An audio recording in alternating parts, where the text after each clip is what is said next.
Warning, this video may contain spoilers for late parts in the game. If you plan on playing this at some point, turn back now. You have been warned. Welcome back to One Up Boys with some more Kingdom Hearts 2 shenanigans. If you've seen some of my other boss videos, you might know that I generally don't like bosses where all you do is hit enemies, and that still 100% holds true. These are mostly indulgent bosses for me that are just some extra mindless fun, seeing as even the hardest ones you can absolutely destroy by boosting stats potentially infinitely. Plus, there are some that use reaction commands that can also help in a fight, and some you can't just beat on and have to form a small strategy before you go into fight, but they are far and in between, I know. Without further ado, let's get to the list. Sark and MCP are mostly due to the world they're in, and much less to do with being an intuitive fight, although they do have their interesting moments through the reaction commands necessary to beat them in the first place.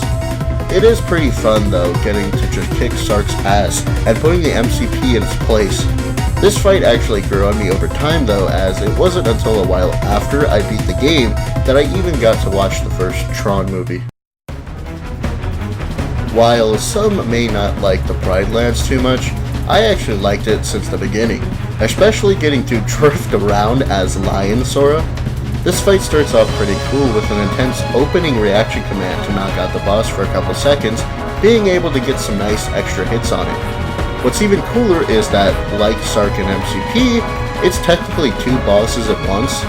Also, fighting alongside Simba with a pretty cool limit helps this fight be pretty great as well.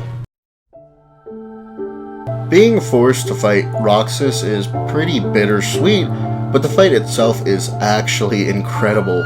I leaned more so to the data battle being the better of the two, as although you can cheese both, the extra difficulty just makes it that much more epic. I mean, even though Roxas combos are kicking your ass, you can't tell me that they aren't straight up amazing.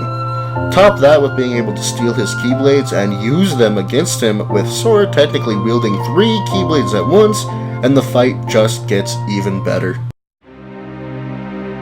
While some people may hate this boss battle due to the absolutely ridiculous difficulty, I eventually learned to love it back on the PS3 version, as I eventually got ridiculously overpowered by just farming boosts, and was able to just absolutely destroy this boy every single time reliably.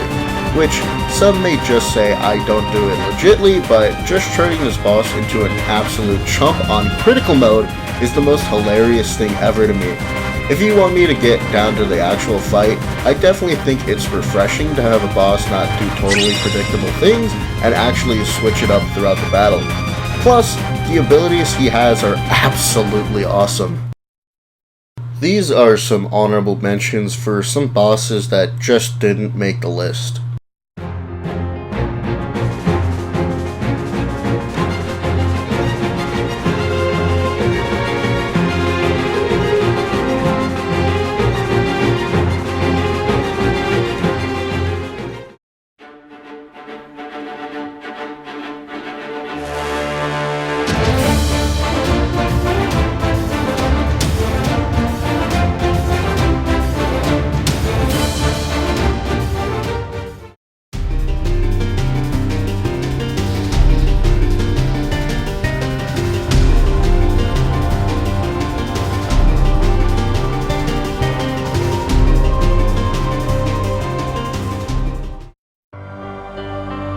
You're probably asking, why is this my favorite?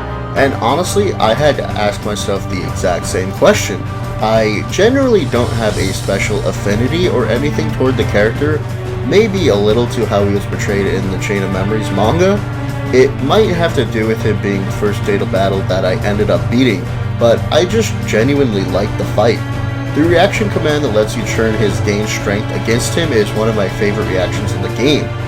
I think it mostly lies with what I knew about the story in general at that point, as he was just kind of an unimportant dude who got ganked to hell by Riku in Chain of Memories, and this was his first time to really shine and show off his abilities in a setting that wasn't battling with cards. Like I said in the review, this is kind of my comfort game that I play every so often, and coming back to just absolutely destroy some ridiculous bosses is always a day brightener, especially if I'm dealing with some other hard bullshit from a different game. I'd also like to say thank you to Zuck from the channel, who went back and did some bosses for me so I could get some footage, because I didn't record a couple of the bosses.